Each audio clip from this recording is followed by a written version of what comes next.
Hi folks, I'm over in Montgomery, Minnesota in the park where I restored a little cabin to the Historical Society. And here's a little preview of what we did. But this is basically thanks to the foresight of a group of men in the early 30s. The log cabin stands as a tribute to the early pioneers, being built by the Pioneer Historical Association of Montgomery, led by Joseph T. Rinda. And I was called on to assist with staining and sealing the logs and replacing all the masonry chinking in here with acrylic chinking on top of a foam backer board. That's about, I don't know, 3/4 of an inch thick.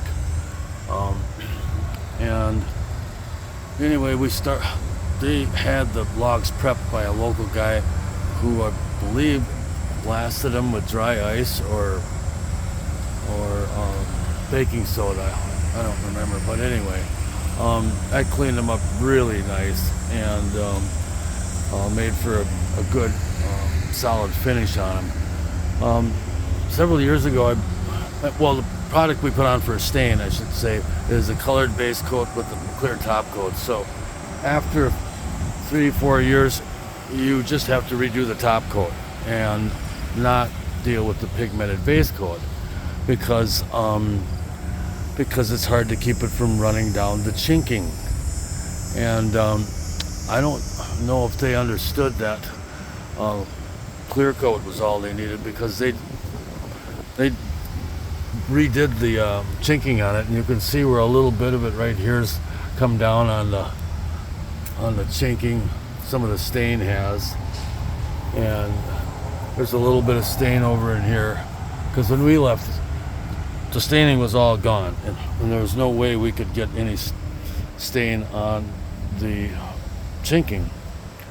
But anyway, this is just an extra coat of protection, and it isn't going to hurt it. Oh, here's a good run right here. Anyway, they cut the logs from trees nearby, and I swear that bottom log has got to be a utility pole. All those marks in it are from being climbed with spikes on.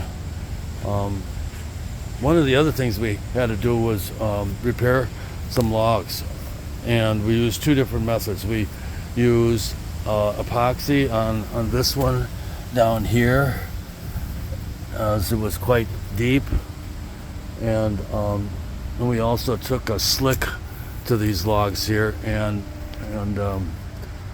kind of planed them down or shaved them down so they weren't as rough as they were before. And over here we used the Dutchman method, which to me looks like it's not holding up as well. You can see it right here. Right, buddy? Can you see it? Yeah, it's right there. Here, get out of the way. Over here, you can see the screws in the Dutchman. It didn't even get caulked over, but anyhow, the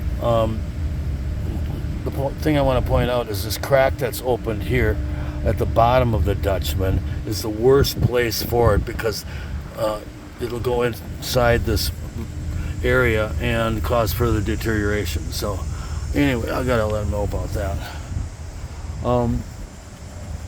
Yeah, they put new shingles on it. They're holding up pretty good. I don't know if there's a sealer on them, but I don't see much cupping.